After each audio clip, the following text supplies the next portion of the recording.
Let's start question number 3. If sin A equal to 3/4, calculate cos A and tan A. Solution. Simple question है. Sign ए क्या होता है? Perpendicular upon hypotenuse. तो सबसे पहले एक डायग्राम बनाना है.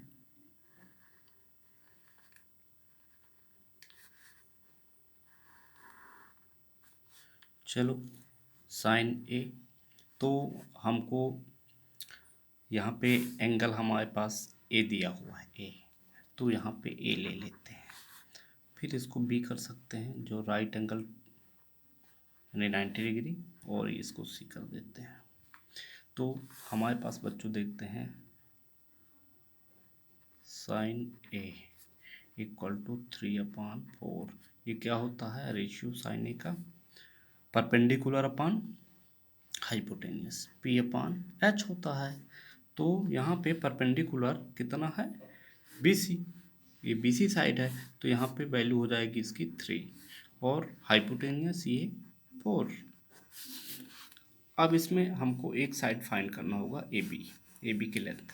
तो जैसा कि पहले ही पढ़ चुके हैं, तो इसमें हम पाइथागोरस रख देते हैं. In triangle ABC by Pythagoras theorem रखने पर हाइपोटेनियस स्क्वायर इक्वल टू, यानी हाइपोटेनियस यहाँ पे AC है, AC square equal to perpendicular BC square plus base AB square.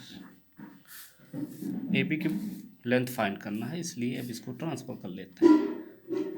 AB square equal to हो जाएगा AC square minus BC square. चलो, value put करते हैं. AC की वैल्यू 4 है, 4 स्क्वायर माइनस 3 स्क्वायर. BC की वैल्यू 3 है. 4 स्क्वायर होगा 16, और यहाँ पे 3 स्क्वायर कितना हो जाएगा बच्चों? 9.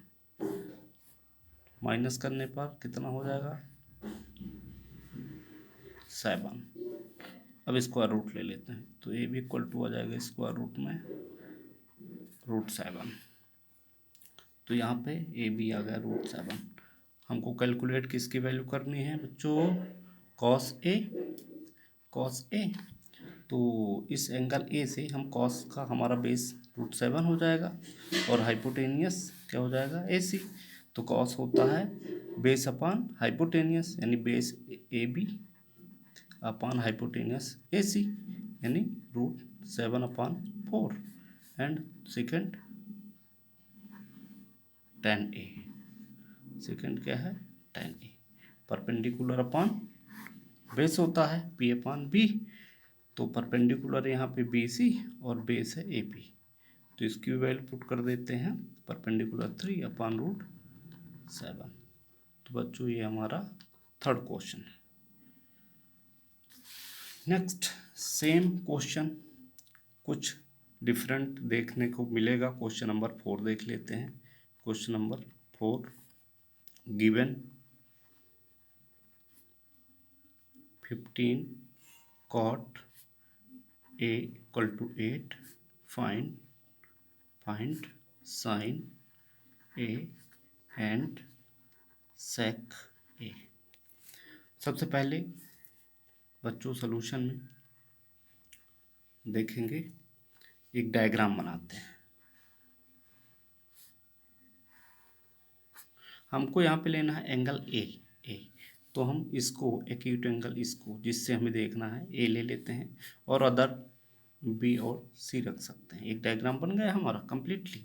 तो हमारे पास जब एंगल ए लेंगे, तो यहाँ पे ये ए बी बेस हो गया, और यहाँ पे ये परपेंडिकुलर बी सी हो गया, ए सी हाइपोटेन्यूस. तो यहाँ पे देखते हैं 15 cot A equal to 8 given है. 15 को ट्रांसफर करते हैं, तो ये हो जाएगा cot A इक्वल टू 8/15. तो अब देखते हैं रेशियो क्या होता है. cot base upon perpendicular, B/P, base upon perpendicular. तो बेस हमारे पास यहाँ पे बेस की वैल्यू ए बी 8 हो जाएगा, और perpendicular 15 BC. AB equal to 8 and BC equal to 15। तो चलो बच्चों, अब AC हाइपोटेनियस की लेंथ फाइंड करना है, जिसमें हमें साइन की वैल्यू साइन ए फाइंड करने के लिए ज़रूरत पड़ेगी। तो इसमें पाइथागोरस रख देते हैं। In triangle ABC by Pythagoras hypotenuse, यहाँ पे AC है, AC square equal to perpendicular, यहाँ BC है, BC square plus base AB square. Value put करेंगे 15 स्क्वायर प्लस 8 स्क्वायर।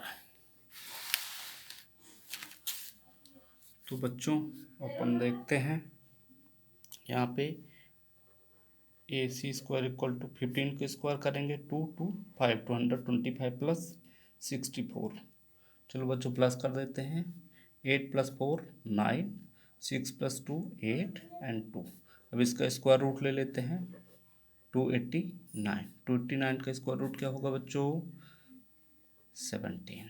तो जैसा कि डायग्राम में फिर देखेंगे, AC हमारे पास 17 आ गया। हमको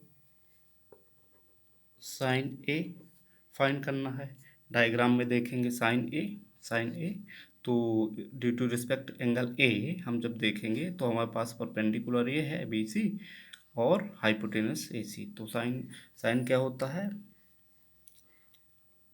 perpendicular upon hypotenuse, perpendicular BC upon hypotenuse AC, यानी 15/17।